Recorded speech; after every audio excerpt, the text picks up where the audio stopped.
निर्यात शुल्क लावणाऱ्या सरकारचं करायचं काय? कांद्यावर जुलमी निर्यात शुल्क लावणाऱ्या सरकारचं करायचं काय? अरे या केंद्र सरकारचं करायचं काय? अरे या केंद्र सरकारचं करायचं काय? कांद्यावर निर्यात शुल्क लावणाऱ्या सरकारचं करायचं काय? राज्य सरकार केंद्र सरकारने 20% निर्यात शुल्क कमी करून शेतकऱ्यांना दिलासा द्यावा, कारण शेतकऱ्यांना उत्पादन खर्च सुद्धा आज निघणे मुश्किल झालंय, म्हणून कांदा लिलाव बंद करा, बंद करा. आज जर आपण बघितलं तर आज 12 रुपयापासून ते 17-18 रुपयापर्यंत उन्हाळ कांदा विकतो आणि लाल कांदा काय विकणार आहे सगळ्यांना माहितीये. म्हणजे 1000 रुपये जर आपल्याला कांदा विकावा लागत असेल तर इथून पुढे येणारा जो काही कांदा आपल्याला बप्पा स्टॉक मार्केटमध्ये येणार उन्हाळ कांद्याचा, आणि तो कांदा निश्चितच आपल्याला 8-9 रुपये किलोने विकावा लागेल. आणि जर आपण हे असं शांतपणे ऐकत राहिलो तर हे विकण्यामागे एक महत्वाचं कारण असं आहे, 20 रुपयामध्ये 4 रुपये टॅक्स सरकार घेत आहे. म्हणजे तो कांदा 4 रुपये आपल्याला माग सरकारला टॅक्स दिल्यामुळे भरावला. आज जर 4 रुपये एक्स्ट्रा आपल्याला मिळाले 16 रुपयामध्ये 2000 रुपये कांदा आपल्याला भेटेल. पण तो टॅक्स सरकारने लावलेला 20% निर्यात शुल्काचा तो जर रद्द केला आणि त्यासाठी जर आपण आवाज उठवला तरच ते तो टॅक्स जो लावलाय तो रद्द होईल. आणि तो रद्द झाल्यानंतर आपल्याला निश्चित कमी 20 रुपये तरी येणाऱ्या भविष्यातील उन्हाळा कांदा आपल्या पदरामध्ये पडेल. त्यामुळे आपण सर्वांनी एक मोठं आंदोलन आज इथून उभं करणार आहे. इथं सर्व मीडियावाले आलेले आहेत आणि आपल्याला राज्य सरकारला केंद्र सरकारला सांगायचंय की या भावामध्ये आम्हाला कांदा परवडत नाही. आम्हाला 20 नाही तर 30 रुपयापेक्षा जेव्हा बाजारभाव मिळेल त्यावेळेला आजच्या या महागाईच्या काळामध्ये तो कांदा परवडणार आहे. त्यामुळे आपण सर्वांनी एकत्र येऊन एक मोठं तीव्रतेचं आंदोलन येतो जन आंदोलन उभं करणार आहोत आणि या आंदोलनामधून सरकारला मेसेज देणार आहोत. त्यामुळे सर्वांना एक विनंती, बंद करा, बंद करा निर्यात शुल्क बंद. शेतकरी एकजुटीचा, शेतकरी एकजुटीचा. कांद्यावर जुलमी निर्यात शुल्क, कांद्यावरील जुलमी निर्यात शुल्क रद्द केलं पाहिजे.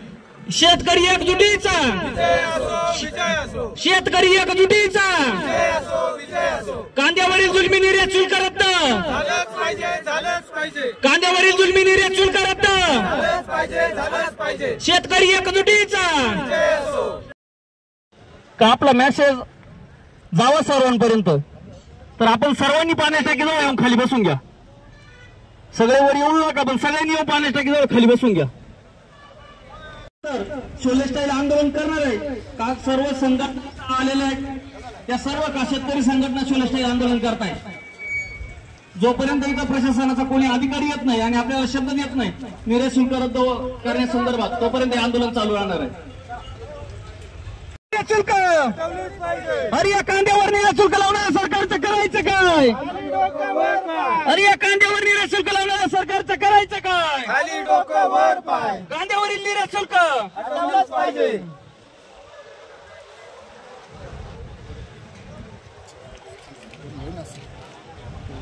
साहेब ओके ओके ओके ओके धन्यवाद साहेब. नंतर आता जर वेळ आली आहे 2 पैसे घडण्याची, आताशी आवक वाढायला सुरुवात झाली साहेब, आणि त्यात जर 12 रुपये कांदा पुकारला गेला, 11 रुपये कांदा पुकारला गेला, हाताशी काही लागत नाही. तुमचं 25 आणि 26 रुपयापर्यंत खर्चाची रक्कम गेली आणि 12 रुपयात कांदा विकायचा. तरी आमची विनंती आहे तुम्हाला की साहेब यामध्ये आपण स्वतः लक्ष घालावं, आपलं असलेलं एकंदरीत स्किल वापरून.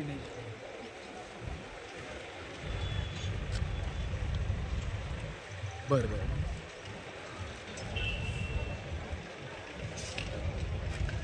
थोडं पाठी मागावं साहेब तुम्हीच.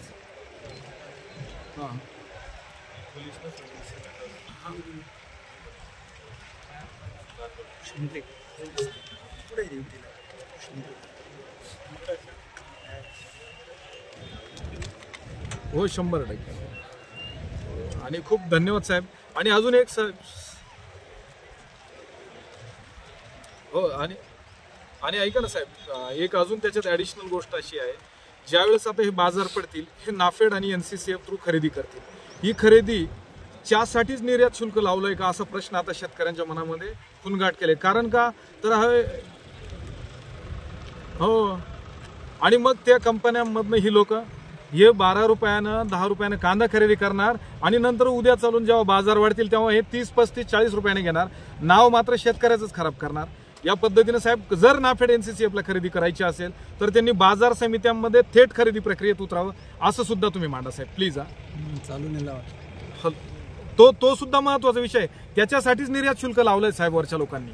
हे जेवढे खासदार बिजदार आहेत ना, हो त्यांना चटक लागून गेली 5 वर्ष प्रचंड संपत्ती यांनी कमावली आहे साहेब. आम्हाला त्याच्याशी घेणं नाही, पण आमची संपत्ती गमवायची वेळ आली ना साहेब प्लीज. आणि खूप मनापासून धन्यवाद भुजबळ साहेब तुमचे. Yes yes yes yes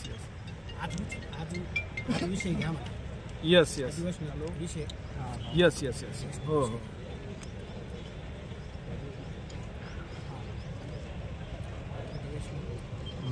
okay मिळेल साहेब याला. ओके ओके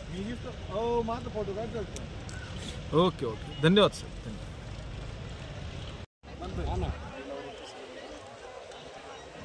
झाली खाली. लासलगाव कांदा मार्केटमध्ये जे पाण्याच्या टाकीवरती शोले स्टाईलने आंदोलन चालू आहे त्याबद्दल तुम्ही शेतकऱ्यांबद्दल व कांद्याबद्दल काय सांगू शकतात? कसं आहे, कांद्याबद्दल आणि शेतकऱ्यांबद्दल सगळ्यांना माहिती सर्वश्रुत आहे. शेतकऱ्याची पिढी या जिल्ह्यातली किंवा राज्यातली कांदा पिकवण्यामध्ये 20% निर्यात शुल्क किती दिवसाचं लावून ठेवलं आणि बाजार समितीमध्ये 12 रुपये 10 रुपये कांदा विकला जातो किलोला. तर मग ते 20% निर्यात शुल्क आता का लावून ठेवले या प्रश्नाचं उत्तर कोण शोधणार? ते उत्तर शोधणं म्हणजे आजचा हा लिलाव बंदची प्रक्रिया आहे. दुसरी गोष्ट, सातत्यानं 3, 4, 5 वर्षामध्ये शेतकऱ्यांची गोष्ट लक्षात आली आहे की कांद्याचे बाजारभाव पडणं म्हणजे भ्रष्टाचाराचं कुरण असलेल्या नाफेड NCCF सारख्या संस्था चालवणाऱ्या त्या कंपन्या ज्यांना एक पैसे वेचण्यासाठीचं स्वप्न पडायला लागले. मरण शेतकऱ्याचं होणार आणि धोरण यांचं पैसे कमावणारेच असणार. व ही सरकारी व्यवस्था फक्त बाजारभाव पाडण्यासाठीच एकंदरीत या गोष्टीचा उपयोग करते का? 20% निर्यात शुल्क नाहक का लावून धरलंय? जर बाजारपेठामध्ये कांद्याचे बाजारभाव काहीच नाही, नाममात्र आहे, तर मग तुम्हाला निर्यात शुल्क हटवून द्यायला काय झालं? कांद्याचे बाजारभाव 25, 30, 35 रुपयापर्यंत गेल्याने काय असा मोठा फरक पडणार आहे? परंतु त्यावर बोलणारे कोणी नसल्यामुळे अधिवेशन काळही आहे. सभागृहामध्ये हा विषय चर्चेला गेला पाहिजे. राज्यानं पुढाकार घेऊन केंद्राकडे शिफारस केली पाहिजे की आमचं असलेलं निर्यात शुल्क हटवलं पाहिजे आणि ते हटवण्यासाठीच म्हणून शेतकऱ्यांनी या ठिकाणी उद्रेक केलेला आहे. हे उद्रेक तुम्हाला जास्तीचे पाहायला भेटू शकतात. मात्र तुम्ही आता तातडीने या गोष्टी जर नाही केल्या तर मात्र मंत्री, आमदार, खासदार या सगळ्यांना गोष्टी अडचणीच्या होणार आहे हे सुद्धा लक्षात घ्या.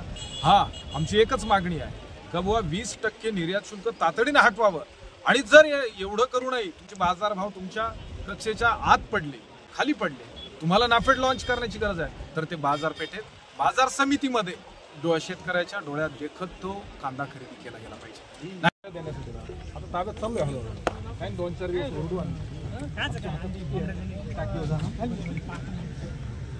एवढा मोठा विषय असं सहज मी आमच्या इकडचे जवळजवळ 70 ते 80 शेतकऱ्यांना माझेच संपर्क झाला तुमच्याकडून कोण पैसे नाही ना चालू बिंदास ठेवा ना खात्यावर त्याशिवाय ते बंद नाही व्हायचं. 2 कोटी रुपये शेतकऱ्यांच्या खात्यात वाढीत नाही ते 80 लाख दिले नाही. गावाला मागतो